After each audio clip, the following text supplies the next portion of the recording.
በምስራቅ አርሲ በምዕመናን ላይ የተፈጸመው አሰቃቂ ጥቃትና የቤተ ክርስቲያኗ መውደም ግብፅ የኢትዮጵያን የባህር በር ጥረት ለማደናቀፍ እየሞከረች ትገኛለች ተብሏል። አዲስ አበባ የቪዛ ማዕከል ሆናለች። በደሴና አካባቢው የአይጥ መርዝ የብዙዎቹን ሕይወት መቅጠፉ ሰምተናል። ግጭት ያስከተለው የአሜሪካና የሌሎችም እቅድ በኬንያ ከፍተኛ ተቃውሞ እያስተናገደ ይገኛል። ሰላም ጤና ይስጥልን፣ እንደምናላችሁ ውድ የኢትዮጵያ ድምፅ ተከታታዮች። የኢትዮጵያ ድምፅ ለግንቦት 25 ቀን 2018 ዓ.ም ያዘጋጀናቸውን ዜናዎች ከዚህ ሰዓት ጀምሮ ወደ እናንተ መድረሳቸውን ይቀጥላሉ። አብራችሁን ትሆኑ ዘንድ በአክብሮት ጋብዘናል። ቀዳሚ ወዳደረግነው ዜናችን አልፈናል። የአሜሪካ መንግስት በአፍሪካ ውስጥ ቪዛ ይሰጥባቸው የነበሩትን 50 የሚሆኑ ኤምባሲዎች በማጠፍ ወደ 20 እንደሚቀንስ የተሰማም ሲሆን አዲስ አበባ የቪዛ ማዕከል ከሚባሉ አንዷ ሆናለች። የአሜሪካ የውጭ ጉዳይ ሚኒስቴር በአፍሪካ ውስጥ የውጭ ዜጎች የቪዛ ጥያቄ በመቀበል ምላሽ የሚሰጡ የኤምባሲዎቹን ቁጥር በከፍተኛ መጠን ለመቀነስ ባወጣው እቅድ መሰረትም የቪዛ ሂደት በተወሰኑ ቦታዎች ብቻ እንዲታይ ተወስኗል። በዚህ ውሳኔ በተለያዩ የአፍሪካ ሀገራት ውስጥም ቪዛ ይሰጡ የነበሩ ወደ 50 የሚጠጉ የአሜሪካ ኤምባሲዎችና ቆንስላዎች በሚቀጥለው ሳምንት ቁጥራቸው ወደ 20 እንደሚወርድም የአሶሺየትድ ፕሬስ ዘገባ ያሳያል። በዚህ ውሳኔ መሰረት በአፍሪካ ውስጥም የቪዛ አገልግሎት የሚሰጡ በተለያዩ ሀገራት ውስጥ የሚገኙ ማዕከላት የሚባሉ 20 የአሜሪካ ኤምባሲዎች ብቻ ናቸው። ከነዚህ ውስጥ ደግሞ አዲስ አበባ የሚገኘው የአሜሪካ ኤምባሲ ይገኝበታል። በተጨማሪም የኢትዮጵያ ተጎራባሽ ከሆኑ ሀገራት መካከል የአሜሪካ ቪዛ የሚሰጥባቸው ናቸው የተባሉ ጅቡቲና ኬንያ የሚገኙ ኤምባሲዎችም ይገኙበታል። በሰኔ ወር ውስጥም ተግባራዊ እንደሚሆን በተነገረው በዚህ አሰራርም አሜሪካ ወደ አገሯ ለመግባት የቪዛ ጥያቄ ለሚያቀርቡ አሜሪካውያን በአገራቸው ውስጥም ቪዛ የማይሰጥ ከሆነ በአቅራቢያቸው በሚገኝ ሀገር በመሄድ ጥያቄያቸውን ማቅረብ ይኖርባቸዋል ሲል ቢቢሲ ዘግቧል። ጅቡቲ በነዳጅ ማከማቻ ዲፖ ግንባታ የኢትዮጵያን ድጋፍ እየጠበቀች ትገኛለች። የጅቡቲ ወደቦችና ነፃ ቀጠናዎች ባለስልጣን በደቡብ ምስራቅ ጅቡቲ ከሶማሊላንድ ድንበር አቅራቢያ በሚገኘው አዲሱ የጃመር ጁዶ ፈሳሽ ጭነት ወደብ ላይ የነዳጅ ማከማቻ ግንባታ ለመጀመር በበጀት ዓመቱ የኢትዮጵያን ተሳትፎና ድጋፍ እየጠበቀ መሆኑን አሳውቋል። የባለስልጣኑ ሊቀመንበር አቡበከር ሃዲ ኡመር እንደገለጹትም የኢትዮጵያ ኢንቨስትመንት ሆልዲንግስ በዲፖ ላይ ኢንቨስት እንዲያደርግ ውይይቶች እየደረጉም ሲሆን እስከ ሐምሌ 1 ቀን ድረስም ፈንዱ ይገኛል ተብሎም ይጠበቃል። በአሁኑ ወቅትም ዘመናዊ የነዳጅ ወደብ ግንባታ ወደ ማጠናቀቂያው ቢሆንም ወደቡ ስራ ከመጀመሩ በፊት የነዳጅ ማራገፊያ ዲፖ ግንባታ መቅደም እንዳለበትም ተገልጿል። በተጨማሪም የኢትዮጵያ ምድር ባቡር ኮርፖሬሽን በዲፖ ፕሮጀክቱ ላይ የ49 በመቶ ድርሻ ለመግዛት እንዳለውም ታውቋል። ኢትዮጵያ በአሁኑ ወቅትም የነዳጅ ፍላጎቷን ሙሉ በሙሉ ለማሟላት የምትጠቀመው የዶራህሌ አቅራቢያ የሚገኘው የኤምሬትስ ብሔራዊ ነዳጅ ኩባንያ ቢሆንም የዚህ ዲፖ ዓመታዊ አቅም 4.5 ሚሊዮን ቶን ብቻ በመሆኑም እያደገ የመጣውን የሀገሪቱን ፍላጎት ማሟላት አልቻለም ተብሏል። በአንጻሩ አዲሱ የጃርመር ወደብ ዓመታዊ የ25 ሚሊዮን ቶን የመጫን እና የማውረድ አቅም ያለውም ሲሆን 2 ሚሊዮን ኪዩቢክ ሜትር የሚይዙ በርካታ የነዳጅ ማከማቻዎችም ያስተናግዳል።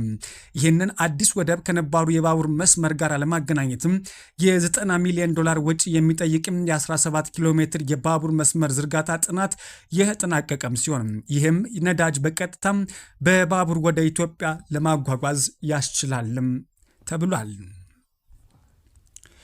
ግብፅ የኢትዮጵያን የባህር በር ጥረት ለማደናቀፍ እየሞከረች ነውም ተባለ። የኢትዮጵያ የውጭ ጉዳይ ሚኒስትር ግብፅ ሀገሪቱ የባህር በር እንዳታገኝ የምታደርገውን ዲፕሎማሲያዊ ማግለልና እንቅፋት ለመፍጠር አካሄድ አጥብቆ ኮንነዋል። የቀይ ባህር ጉዳይ የሚመለከተው የባህር ጠረፍ ያላቸው ሀገራት ብቻ ናቸው የሚለው የግብፅ አቋም የውጭ ጉዳይ ሚኒስትር ቃል አቀባይ አምባሳደር ነቢያት ጌታቸው ተቀባይነት የሌለው ሲሉም ተችተውታል። ግብፅ በቅርቡ ከኤርትራ፣ ሶማሊያና ደቡብ ሱዳን የፈጠረችው ወታደራዊና ኢኮኖሚያዊ ስምምነትም ኢትዮጵያ የመክበብና በዲፕሎማሲ የማግለል ስትራቴጂ አካል ተደርጎም ተወስዷልን ብለዋል። ይህ አለመግባባት ከታላቁ የህዳሴ ግድብ ውጥረት ጋር ተያያዘም ቢሆንም ኢትዮጵያ ግን የባህር በር ባለቤት ለመሆን የጀመረችውን ዲፕሎማሲያዊ ጥረት በጽናት እንደምትቀጥል አሳውቃለች።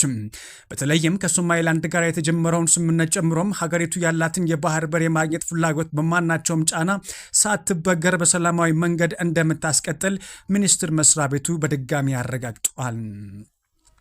በደሴና አካባቢው የአይጥ መርዝ የብዙዎቹን ህይወት ቀጠፈ። የደሴ አጠቃላይ ስፔሻላይዝ ሆስፒታል የ2018 በጀት ዓመት የመጀመሪያዎቹ 9 ወራት ውስጥ በኬሚካል መመረዝ አደጋ ለደረሰባቸው 172 ሰዎች የህክምና አገልግሎት መስጠቱን አሳውቋል። ከተጎጂዎቹ መካከልም 6.8 በመቶ የሚሆኑት ህይወታቸውን ያጡ ሲሆን ሆስፒታሉ ባደረገው የተቀናጀ ጥረት ግን የሞተ ምጣኔው ከባለፈው ዓመት ተመሳሳይ ወቅት ጋር ሲነጻጸርም በ27.3 በመቶ ቅናሽ አሳይቷልን ብሏል። ይሁን እንጂ የችግሩ ስርጭት አሁንም ከፍተኛ ሆኖ የቀጠለም ሲሆን የ67 በመቶ ያህሉ ተጎጂዎች ከደሴ ከተማ እንደዚሁም 29 በመቶ የሚሆኑት ደግሞ ከደቡብ ወሎ አካባቢ የመጡ መሆናቸውም ታውቋል። የሆስፒታሉ የህብረተሰብ ጤና አደጋዎች መከላከልና መቆጣጠር ባለሙያ አቶ ብርሃኑ አዱኛ ለብስራት ሬዲዮ እንደገለጹትም ለችግሩ ዋነኛ መንስኤ የሆነው ራሳቸው ለማጥፋት የሞከሩ ሰዎች ቁጥር ከፍተኛ መሆን ነው ብለዋል።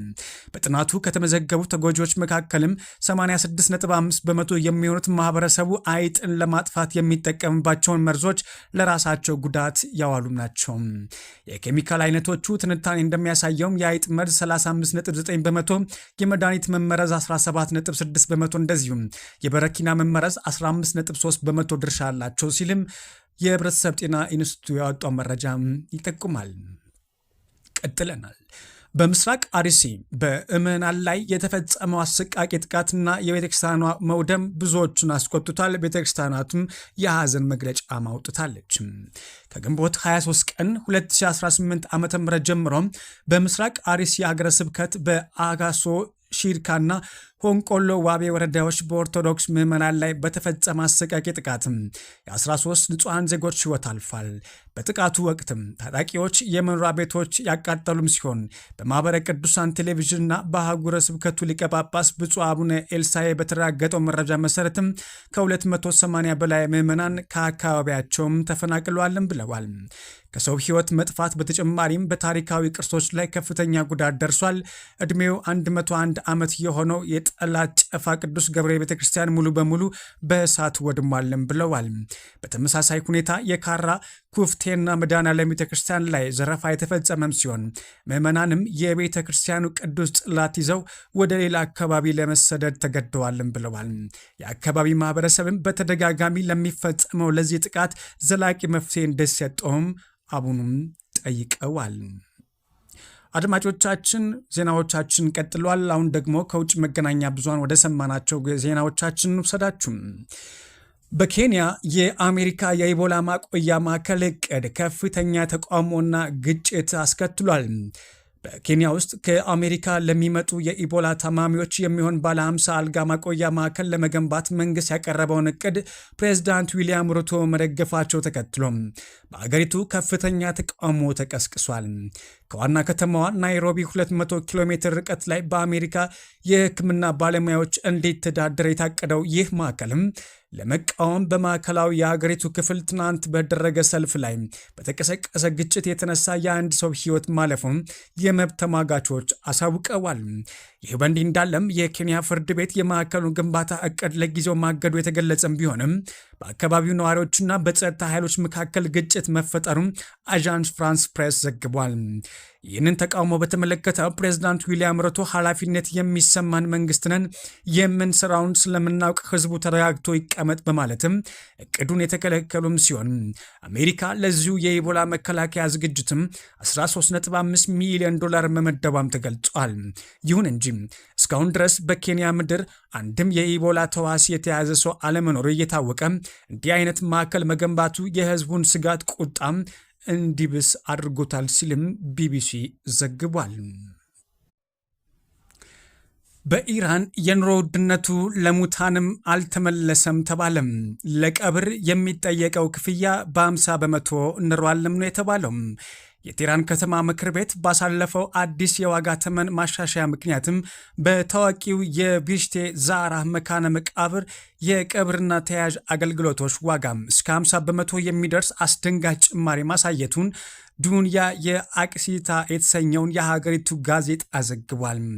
በዚህ አዲስ መመሪያ መሰረትም የሟቾች አስክሬን ለማጓጓዝ የሚጠየቀው ክፍያም በግማሽ የጨመረም ሲሆን ለአጭር የ10 ኪሎ ሜትር ጉዞን ብቻም ቤተሰቦች 9.75 ሚሊዮን የኢራን ሪአል መክፈል ይኖርባቸዋል።